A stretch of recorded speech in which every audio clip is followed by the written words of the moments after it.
حامدا و مسلین اما بعد. ناظرین کرام، آج افضا آن لائن چینل پر جو گفتگو کرنی ہے وہ یہ ہے کہ نہانا کب ضروری ہے، کب واجب ہے. افضا آن لائن چینل کا مقصد بھی یہی ہے کہ جو بنیادی مسائل جس سے عام طور پر بہت سے لوگ ناواقف ہوتے ہیں ان کو اس چینل کے ذریعے لوگوں تک پہنچانا تاکہ لوگ سیکھ سکیں. اور میں اس سلسلے میں اپنے دوست محمد عتیق انصاری کا بھی شکریہ ادا کرتا ہوں کہ وہ اس سلسلے میں بہت زیادہ ہمارا تعاون کرتے ہیں. بہرکیف وہ نوجوان جن کی تعلیم کا آغاز مکاتب اور مدارس سے نہیں ہوتا ہے بلکہ کالج یونیورسٹی سے ہوتا ہے، تو ان میں بہت سے ایسے نوجوان ہوتے ہیں جو شریعت کے بنیادی مسائل سے ناواقف ہوتے ہیں. تو اس سلسلے میں اس چینل کا جو مقصد ہے وہ بہرحال دین کی بنیادی باتیں بتانا ہے. تو آج جس اہم موضوع پر گفتگو کرنی ہے، میں ناظرین کرام سے درخواست کروں گا کہ ویڈیو کو آخر تک ضرور دیکھیں اور اپنے دوست اور اپنے رشتہ داروں تک یہ ویڈیو پہنچائیں تاکہ جو نہانے کے تعلق سے غلط فہمی ہے وہ دور ہو سکے. عام طور پر لوگ یہ سوال کرتے ہیں اور اسی سوال کی بنا پر آج کی ویڈیو بنائی جا رہی ہے کہ مثلا کسی سے اگر ہم نے کہا کہ بھائی نماز پڑھنے چلیے تو وہ کہتا ہے کہ ہم ناپاک ہیں، اور اس کا سبب پوچھو کہ بھائی ناپاک کیسے ہوئے تو بتاتے ہیں کہ اصلا ہم فلاں جگہ جا رہے تھے اور نالی کی چھینٹیں کپڑے پر پڑ گئی جس کی وجہ سے ہم ناپاک ہو گئے، اب ہم نہائیں گے تب نماز پڑھیں گے. یا اسی طرح بچے نے پیشاب کر دیا، اب ہم نہائیں گے تب ہم نماز پڑھیں گے. تو یہ غلط فہمی پیدا ہو گئی. دیکھیے، طبیعت جب دل کرے، جب طبیعت چاہے آپ کی، آپ دن میں 1 نہیں 2 نہیں 3 4 مرتبہ نہا سکتے ہیں، وہ آپ کی طبیعت پر ہے. لیکن شریعت کی نظر میں نہانا کب ضروری ہے، کب واجب ہوتا ہے، یہ ایک اہم مسئلہ ہے، سمجھنا ہے. اگر کوئی صاحب تصور کرتے ہیں کہ نالی کی چھینٹیں اگر کپڑے پر یا بدن پر لگ جائیں، یا بچے نے پیشاب کر دیا، یا کتا بغل سے گزر گیا اور جسم اور یا کپڑے پر ٹچ ہو گیا، یا کسی بچی نے پیشاب کر دیا، تو اس سلسلے میں نہانا ضروری ہوتا ہے. یہ جو خیال، یہ جو تصور ہے، یہ سراسر غلط ہے. بلکہ اگر جسم پر کوئی گندگی لگ جائے، مطلب نالی کی چھینٹیں پڑ جائیں یا کوئی گندگی لگ جائے یا بچہ پیشاب کر دے، تو یاد رکھیے کہ نہانا ضروری نہیں ہے. ہاں، وہ الگ بات ہے کہ اگر کسی کی طبیعت چاہ رہی ہے تو وہ نہا سکتا ہے، لیکن بہرحال نہانا ضروری نہیں ہے. اب یہ ہے کہ جس جگہ پر گندگی لگی ہو اسے صرف دھل دیا جائے، اسے کام ہو جائے گا. یہاں پر نہانا ضروری نہیں ہے. اب کپڑے دھلنے کے تعلق سے ناپاک کپڑے کیسے پاک ہوں گے، انشاءاللہ اگر اس پر بھی، اس ٹاپک پر بھی بات کریں گے تو ویڈیو طویل ہو جائے گی. انشاءاللہ پھر کسی وقت اس ٹاپک پر گفتگو ہوگی. لیکن میں یہاں بتانا چاہ رہا ہوں کہ جو غلط فہمی ہے کہ اگر کوئی گندگی لگ جاتی ہے یا کوئی ایسا شخص ہے جو پیشاب کے قطرات جس کے نکلتے رہتے ہیں، یا کوئی چھینٹیں باہر سے لگ گئی، کوئی گندگی لگ گئی، تو ان تمام صورتوں میں نہانا ضروری نہیں ہے. ہاں، وہ نہا لو الگ بات ہے، لیکن نہانا واجب نہیں ہے. نہانا کن صورتوں میں ضروری ہے، وہ 3-4 چیزیں ہیں، وہ ابھی آگے میں بھی بتاؤں گا. لیکن یہاں پر پہلے اپنی غلط فہمی کو دور کر لیجئے کہ اگر نالی کی چھینٹیں لگ جاتی ہیں، یا کتا بغل سے گزر جاتا ہے اور جسم سے ٹچ ہو جاتا ہے، یا اسی طرح کوئی بچہ پیشاب کر دیتا ہے یا پیشاب کے قطرے نکل جاتے ہیں، تو ان صورتوں میں وہ شخص ناپاک نہیں ہوتا ہے. البتہ یہ ضرور ہے کہ جسم کے یا کپڑے کے جس حصے پر ناپاکی لگی ہو اس حصے کو دھلنا ضروری ہوتا ہے، اس کے بغیر نماز نہیں ہوگی. اب آیا کہ نہانا کب ضروری ہے، کب فرض ہوتا ہے نہانا. تو اس سلسلے میں چند چیزیں ہیں، اس کو ذہن میں رکھیے اور بہت ہی غور کے ساتھ ان چیزوں کو سنیے. پہلی چیز یہ ہے کہ احترام ہونا، کہ آدمی خواب میں کوئی ایسی چیز دیکھ لیتا ہے جس کی وجہ سے وہ جب اٹھتا ہے تو وہ داغ دھبے دیکھتا ہے کپڑے پر. تو بہرحال یہ مردوں کو زیادہ ہوتی ہے اور عورتوں کو بہت زیادہ کم ہے یہ چیز. تو اس سلسلے میں بہرحال غسل فرض ہو جاتا ہے، جس کو ہم اردو میں احتلام کہتے ہیں. اس سے جو مرد کے عضو خاص سے جو مادہ منویہ نکلتا ہے تو اس سے غسل واجب ہوتا ہے، نہانا ضروری ہوتا ہے. یہاں پر ایک بات ذہن میں رکھیں کہ مادہ منویہ جسم سے شہوت کے ساتھ نکلے. اگر شہوت کے ساتھ مادہ منویہ نہیں نکل رہا ہے، مثلا کوئی آدمی اتنا کمزور ہے کہ کوئی وزنی سامان اٹھاتا ہے جس کی وجہ سے وہ مادہ منویہ خارج ہو گیا، یا دوڑنے کی وجہ سے مادہ منویہ نکل گیا، تو یہ چونکہ شہوت کے ساتھ مادہ منویہ نہیں نکلا ہے تو یہاں پر اب نہانا ضروری نہیں ہے. ہاں البتہ اس حصے کو دھلنا ضروری ہے، وضو ٹوٹ جائے گا، یہ تو بات ٹھیک ہے، لیکن بہرحال نہانا ضروری نہیں ہے. بہرحال جسم کے عضو خاص سے شہوت کے ساتھ مادہ منویہ اگر نکل رہا ہے، خواہ وہ خواب کی حالات میں ہو اور بیدار ہو تو داغ دھبے دیکھے، یا ایسے ہی خیالی دنیا میں وہ گم تھا اور کسی سوچ کی وجہ سے شہوت کے ساتھ مادہ منویہ نکل گیا، تو بہر اس صورت پہلی صورت یہ ہے کہ اس صورت میں غسل ضروری ہے، نہانا ضروری ہے. بغیر نہائے عبادت نماز قبول نہیں ہوگی. یہاں پر ایک چیز اور سمجھیے، ایک چیز انسان کے جسم سے ایک چیز نکلتی ہے جس کو مزی بولتے ہیں، جو بہت ہی چکناہٹ بھی اس میں ہوتی ہے. وہ مثلا بیوی سے ہم کلام ہونے کی وجہ سے، یا پھر یہ سمجھ لیجیے کہ اگر کوئی غلط تصورات میں ہے یا کوئی غلط چیز دیکھ رہا ہے جو کہ اگرچہ گناہ ہے، تو ایسی صورت میں ایک پانی کی طرح جو نکلتا ہے جسم سے انسان کے عضو خاص سے، تو اس کو مزی بولتے ہیں. اس کے نکلنے سے عام طور پر بہت سے لوگ اس تعلق سے سوال کرتے ہیں، تو اس سے نہانا ضروری نہیں ہے. البتہ اس کے نکلنے کی وجہ سے وہ جو پانی کی طرح نکلتا ہے جس کو مزی بولتے ہیں، اس کے نکلنے کی وجہ سے غسل فرض نہیں ہوتا ہے، بلکہ جسم کے جس حصے پر وہ لگ جائے اسے دھلنا ضروری ہے. اور اسی طرح وضو اس کا ٹوٹ جاتا ہے لیکن نہانا ضروری نہیں ہے. تو یہ پہلی چیز ہے کہ احترام ہو، یعنی شہوت کے ساتھ ملی نکلے.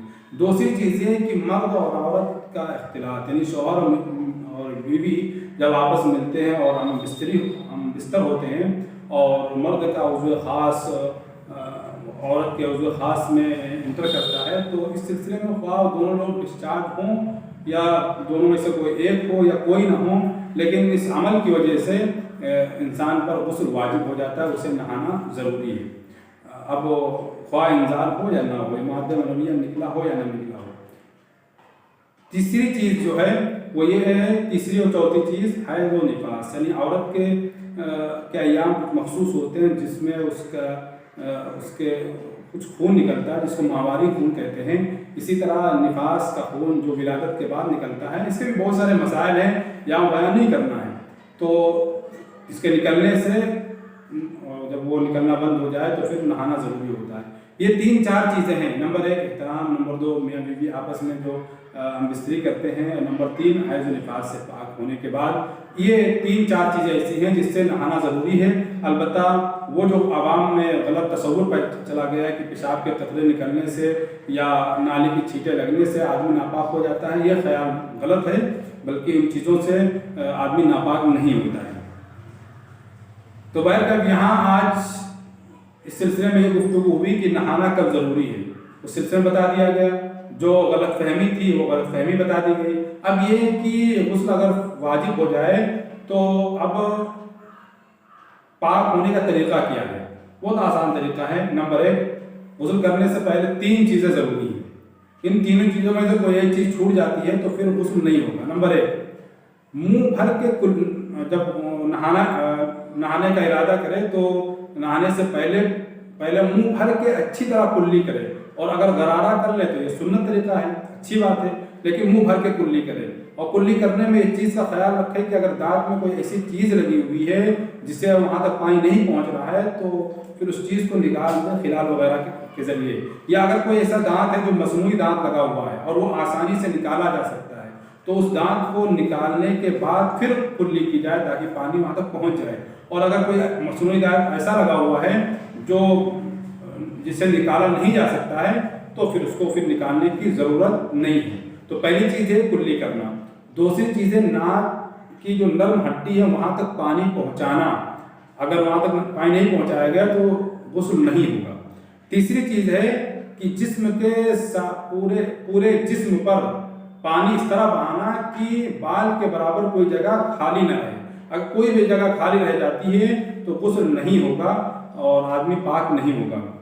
یہاں پر ایک چیز سمجھیے کہ جسم کے کسی حصے پر اگر کوئی ایسی چیز لگی ہوئی ہے جو تہبتے ہے، جس کے لگنے کی وجہ سے اندر تک پانی نہیں پہنچتا ہے، مثلا موم لگ گئی یا آٹا لگ گیا یا کوئی رنگ وغیرہ لگ گیا، تو اب اس صورت میں اسے ہٹانا ضروری ہے۔ اس کو ہٹائے بغیر آدمی اگر غسل کر رہا ہے تو وہ اس کا غسل معتبر نہیں ہوگا۔ تو اگر جسم کے کسی حصے پر کوئی ایسی چیز لگی ہوئی ہے جو اندر تک پانی پہنچانے میں وہ مانع بن رہا ہے تو پھر اس کو ہٹانا ضروری ہے۔ اب یہ تین چیزیں ہیں کہ آدمی اگر اس طرح کرے کہ کلی کر لے غرارے کے ساتھ، یا کم از کم اچھی طرح کلی کر لے، ناک کے نرم ہڈی تک پانی پہنچا دے اور پورے جسم پر پانی بہا دے، اس طرح کی کوئی جسم کا کوئی حصہ باقی نہ رہے، تو غسل ہو گیا۔ اب یہ اس طرح کرنے کے یا تین چیز کرنے کے بعد اب اسے دوبارہ وضو کرنے کی ضرورت نہیں ہے، کیونکہ وضو میں جو اعضاء دھلے جاتے ہیں وہ خود بخود نہانے کے وقت دھل گئے ہیں، تو مزید اب وضو کرنے کی ضرورت نہیں ہے۔ بہت سے لوگ سمجھتے ہیں کہ نہانے کے بعد ہمیں وضو بھی ضروری ہے، یہ خیال اور غلط ہے۔ نہانے کے بعد اگر کوئی نواقض وضو پیش نہیں آیا ہے تو نیا وضو کرنے کی ضرورت نہیں ہے۔ اب سوال یہ پیدا ہوتا ہے کہ سنت طریقہ غسل کا کیا ہے؟ تو وہ بھی بہت آسان طریقہ ہے کہ جسم کے جس حصے پر گندگی لگی ہو پہلے اس کو ہٹا دیا جائے اچھی طریقے سے، مثلا مادہ منویہ لگا ہوا ہے تو اس کو ہٹا دیا جائے، اور پھر دونوں ہاتھ دھلے جائیں، اور پھر جس طرح وضو کیا جاتا ہے سنت طریقے سے اس طرح وضو کیا جائے۔ وضو کرنے کے بعد پہلے دائیں اور پھر بائیں اور پھر سر پر پانی ڈالا جائے، یہ وضو ہو جائے۔ اب یہاں ہے کہ وضو کرتے وقت اگر پاؤں اگر ایسی جگہ پر وہ نہا رہا ہے کہ جہاں پر پانی بھر جاتا ہے تو وہاں پر وہ پاؤں نہ دھلے، بلکہ بعد میں نہانے کے بعد دھل لے، اور اگر پانی نہیں بھرتا ہے تو پھر وہیں پیر بھی دھل سکتا ہے۔ تو اب یہاں پر ساری چیزیں آ گئی، غسل کے تعلق سے جو غلط فہمی تھی وہ باتیں آ گئی، غسل کب ضروری ہوتا ہے وہ باتیں آ گئی، اور غسل کا سنت طریقہ کیا ہے وہ بات بھی آ گئی۔ اب یہ ہے کہ انسان اگر نہانا چاہے تو روز نہا سکتا ہے، لیکن ہفتے میں ایک مرتبہ نہانا ضروری ہے۔ حق علی کل مسلم ان یغتسل کل اسبوع مرۃ، یعنی ہر ہفتے نہانا ضروری ہے۔ رسول اللہ صلی اللہ علیہ وسلم کا فرمان ہے اگر وہ ہفتے میں بھی نہیں نہاتا ہے تو شریعت کی نظر میں وہ قابل ملامت ہے۔ لیکن اب یہ ہے کہ سنت کب ہے نہانا، تو جمعے کے دن نہانا سنت ہے، اسی طرح وقوف عرفہ کے دن نہانا، اور اسی طرح مکہ میں داخل ہونے سے پہلے اور مدینہ میں داخل ہونے سے پہلے یہ بھی نہانا ایک مستحب ہے، اور اسی طرح اور بھی مثلا کہ عیدین کے دن نہانا یہ سنت ہے۔ تو یہ سارے سنت ہیں کہ کسی دن نہانا ضروری ہے، کسی دن نہانا ضروری نہیں ہے۔ تو یہ ساری چیزیں ہیں جو میرے ذہن میں تھی، ہم نے کہا بتا دیں۔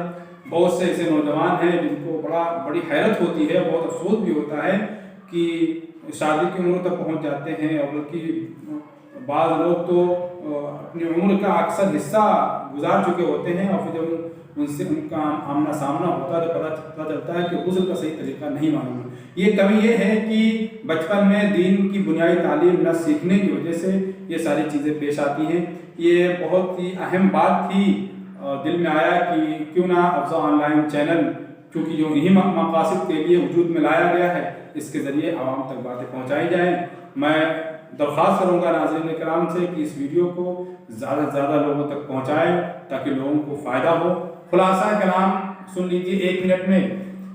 خلاصہ کلام یہ ہے کہ یہ جو پیشاب کے نکلنے سے یا گندگی لگنے سے لوگ یہ سمجھتے ہیں کہ نہانا ضروری ہوتا ہے، یہ خیال غلط ہے، اس کے نہانا ضروری نہیں ہے۔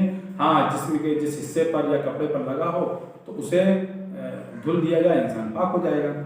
اور یہاں پر ایک مزید کے تعلق سے ایک اہم سوال بھی آتا ہے، جو پانی کی طرح نکلتا ہے غلط چیز دیکھنے کی وجہ سے، یا میاں بیوی آپ میں جب بات کرتے ہیں تو پانی نکلتا ہے، تو اس سے بھی نہانا ضروری نہیں ہے، بلکہ وہ اگر نکل جائے تو اس حصے کو دھل دیا جائے۔ ہاں، اس کے نکلنے سے وضو ٹوٹ جاتا ہے، نہانا ضروری نہیں ہے۔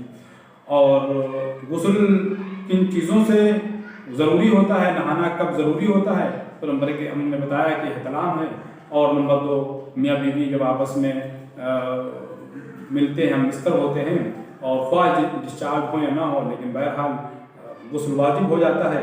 اسی طرح حیض و نفاس والی عورت جب پاک ہو جائے خون سے تو پھر اس کے بہت سارے مسائل ہیں، آپ چونکہ ویڈیو طویل ہو جائے گی تو اس طرح سے باریکی مسائل نہیں بتانا ہے.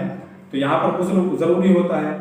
اور پھر یہاں پر ایک چیز اور ذہن میں رکھنا ہے کہ غسل کے تعلق سے کہ غسل میں کیا کیا چیزیں ضروری ہیں. نمبر 1 منہ بھر کے کلی کرنا اور ناک میں پانی ڈالنا اور پورے جسم میں پانی بہانا ہے. سنت طریقہ ہے وہ بھی بتا دیا جائے گا. پہلے وضو کیا جائے, پھر دائیں اور پھر بائیں اور پھر سر پر پانی ڈالا جائے. تو یہ ساری چیزیں ہیں جو ہم نے بتا دی ہیں. انشاءاللہ آنے والی ویڈیو میں جس ٹاپک میں گفتگو ہوگی وہ یہ ہوگا کہ انسان کے کپڑوں پر اگر کوئی گندگی لگ جائے اور کپڑا ناپاک ہو جائے تو اس صورت میں اسے کیسے پاک کیا جائے گا. انشاءاللہ اس پر گفتگو ہوگی. بس اتنی ہی اللہ تعالیٰ سے دعا ہے کہ اللہ تعالیٰ ہمیں دین کی بنیادی باتیں سیکھنے اور اس پر عمل کرنے کی توفیق عطا فرمائے. وآخر دعوانا الحمدللہ رب العالمین.